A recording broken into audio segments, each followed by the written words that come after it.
आकाशात् पतितं तोयं यथा गच्छति सागरं सर्वदेव नमस्कारः केशवं प्रति गच्छति। शुभ प्रभात देवियों एवं सज्जनों, कृष्ण संदेश सुधा चैनल के माध्यम से मैं धर्म प्रकाश भदौरिया गीता विश्लेषक गीता की ज्ञान गंगा में अवगाहन हेतु उपस्थित आप सभी भद्रजनों एवं सुधीजनों का हार्दिक अभिनंदन एवं कोटि कोटि वंदन करता हूँ। पिछले वीडियो में आप लोगों ने सुना कि गांडीव धनुर्धारी अर्जुन ने भगवान कृष्ण के समक्ष अपनी बात रखी कि एक तरह से आपने हमें उपदेश किया कि आप बुद्धि की शरण में जाओ, बुद्धौ शरण मन्विक्षो, और दूसरी तरफ कहते हैं कि कर्म बुद्धि से दूर है। और फिर आप हमें कर्म करने के लिए नियुक्त कर रहे हैं, और वो भी कर्म कैसा? तत् किम कर्मणि घोरे माम नियोजयसि केशव। हे केशव, मुझे आप घोर कर्म में क्यों नियुक्त कर रहे हैं? अगले श्लोक में अर्जुन पुनः अपनी बात को और रखना चाहते हैं। अभी उनका प्रश्न पूरा नहीं हुआ। इसके आगे अर्जुन क्या कहते हैं उसे सुनेंगे कि व्यामिश्रेणेव वाक्येन बुद्धिं मोहयसीव मे तदेकं वद निश्चित्य येन श्रेयोऽहमाप्नुयाम्। अर्जुन भगवान के समक्ष अपनी बात को और स्पष्ट तरीके से रखना चाहते हैं। एक बात हम आपको पहले बता दें, एक महात्मा जी का प्रवचन चल रहा था और उनके प्रवचन करने का जो मुख्य बिंदु था वह था श्रेय और प्रेय। श्रोता समुदाय के मध्य मैं भी बैठकर महात्मा जी के प्रवचन का श्रवण पान कर रहा था। प्रवचन की समाप्ति पर जो मैंने निष्कर्ष निकाला वो इस प्रकार है कि व्यक्ति को अपने जीवन में प्रेय के तात्कालिक सुख में कभी नहीं फंसना चाहिए, बल्कि जो मुख्य श्रेय है उसी का वर्ण करना चाहिए, उसी को स्वीकार करना चाहिए। और अर्जुन भी भगवान से यही बात कह रहा है। वह बार बार कह रहा है कि मुझे चाहिए श्रेय। मैं आपका प्रपन्न हूँ, शरणागत हूँ, शिष्य हूँ,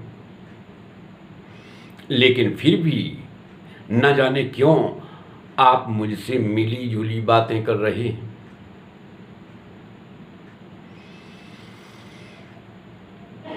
देखो, हमें अच्छी तरह से याद है कि मैं बचपन से ही काफी शांत स्वभाव का था,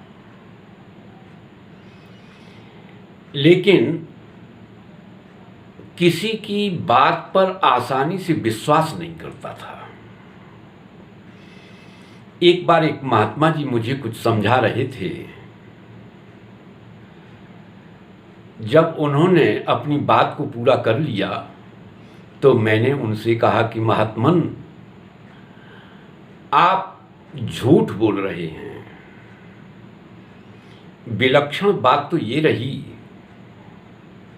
कि मेरे द्वारा ऐसा कहे जाने के उपरांत भी महात्मा जी मुझसे नाराज नहीं हुए, बल्कि सहज होते हुए उन्होंने मुझसे कहा कि ठीक है बेटा, मैं झूठ बोल रहा हूं तो आप मुझे सच बताइए, सच बोल कर बताओ।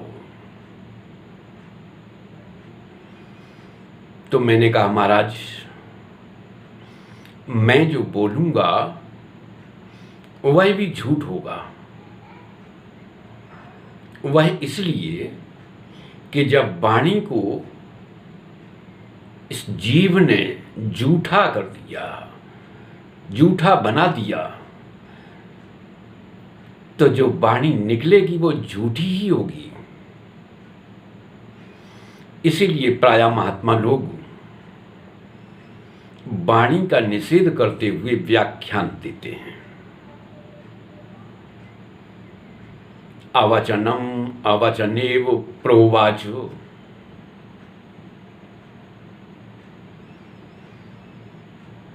ऐसा सुनकर महात्मा जी बड़े प्रसन्न हुए और हंसने लगे। पुनः प्रसंग पर आते हैं। तो भगवान के वचन अर्जुन को कैसे लगते हैं? व्यामिश्रेण एव वाक्येन।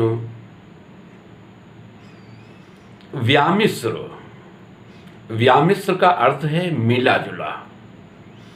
तो भगवान के वचन कैसे हैं? मिले जुले, यानी खिचड़ी सरीखे, जिसमें दाल और चावल का अलग अलग स्वाद नहीं, बल्कि खिचड़ी का स्वाद। तो ये तो हो गई गुजरात की सब्जी, जिसमें नमक और गुड़ दोनों साथ साथ। असल में बात ये है कि मधुसूदन भगवान कृष्ण जब द्वारिका गए और वहां की निवासी हो गए, वहां पर रहने लगे, तो स्वाभाविक है वहां की संस्कृति और वातावरण का प्रभाव पड़ना। इसलिए भगवान के वचन व्यामिश्र हैं। आगे अर्जुन क्या कहते हैं, ध्यान देंगे कि बुद्धिम मोह यसीव में। एव शब्द का जो प्रयोग है वह इस बात का द्योतक है कि अर्जुन सचमुच बहुत ही संभल कर बात कर रहा है, बहुत ही सोच समझ कर बात कर रहा है। तो भगवान को ऐसा कह देना कि आपके वचन खिचड़ी सरीखे हैं, तो इसका निहितार्थ क्या हुआ? यानी भगवान समुच्चयवादी हैं। यहां पर समुच्चय किस बात का? ज्ञान और कर्म का। तो भगवान के कथनानुसार यह स्पष्ट हो रहा है कि एक व्यक्ति एक साथ ज्ञान और कर्म दोनों का अनुष्ठान कर सकता है, लेकिन अर्जुन की बुद्धि इसमें व्यामुग्ध हो रही है।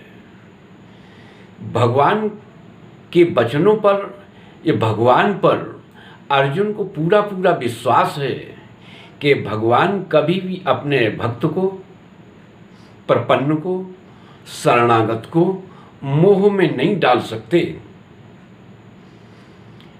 उनकी सच्चाई पर, उनकी करुणा पर अर्जुन को पूरा भरोसा है, इसमें कोई दो राह नहीं।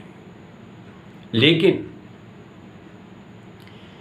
यहां पर अर्जुन को ऐसा ही लग रहा है कि मानो भगवान हमें मोह में डाल रहे हैं। इसीलिए तो वह कह रहा है कि तदेकम वद निश्चित्यो। इसलिए निश्चय करके एक बात बताओ। इस पर मानो भगवान ने कहा कि मैं तो बता ही रहा हूं, मैं क्या बताऊं? तो अर्जुन कहता है कि ये भगवान से अर्जुन क्या कहता है, येन श्रेयोहमाप्नुयाम।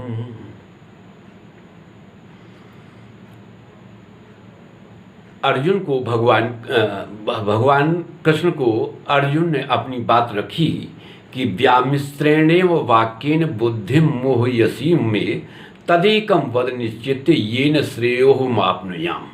येन श्रेयोहमाप्नुयाम यानी जिससे मैं श्रेय को प्राप्त हूं वह बताओ। इस पर भगवान कृष्ण क्या कहते हैं उसे आप सुनेंगे। तो अगले श्लोक में भगवान क्या कहते हैं कि लोकेस्मिन् द्विविधा निष्ठा पुरा प्रोक्ता मया नघु ज्ञान योगेन सांख्यानाम कर्म योगेन योगिनाम।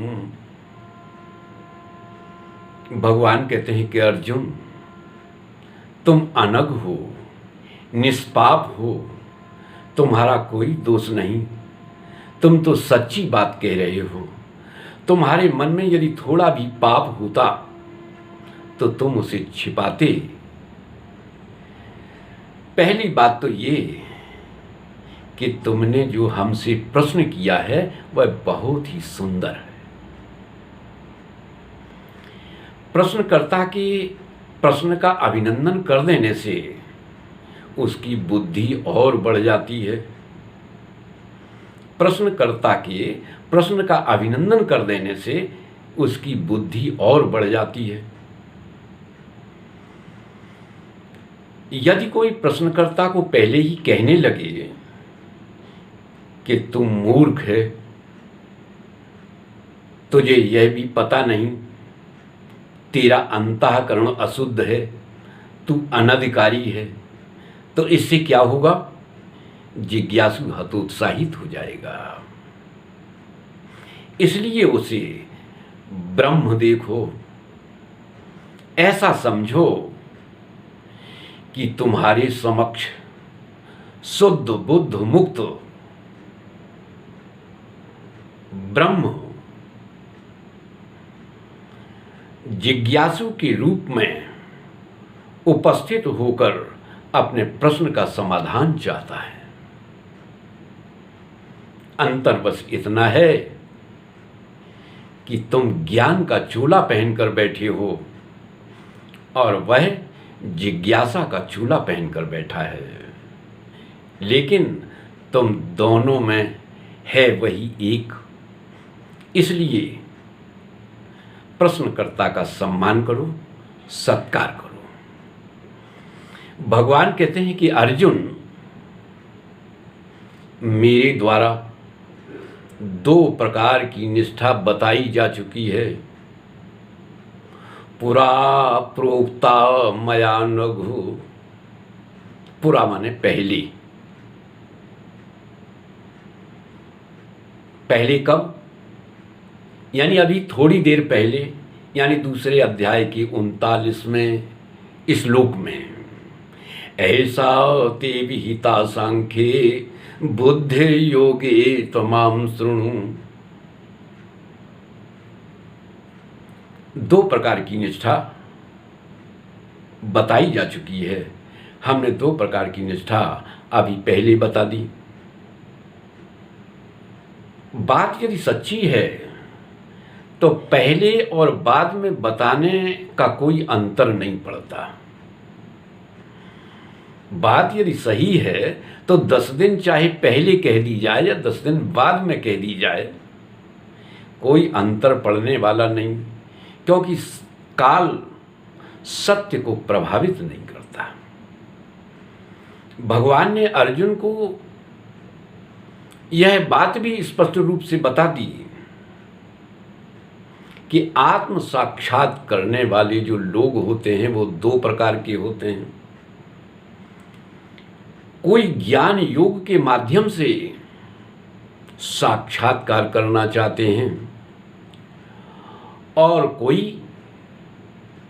कर्म योग के माध्यम से साक्षात्कार करना चाहते हैं। जो लोग सत्य की गणना करके सत्य का साक्षात्कार करना चाहते हैं कि सत्य का निरावरण हो जाए, तो उनके लिए ज्ञान योग है। और जो सत्य को अपरोक्ष मानते हैं, अप्राप्त मानते हैं, उसकी प्राप्ति के लिए कुछ उपाय करना चाहते हैं, तो उनके लिए कर्म योग का विधान है। तो आज की वीडियो में बस इतना ही।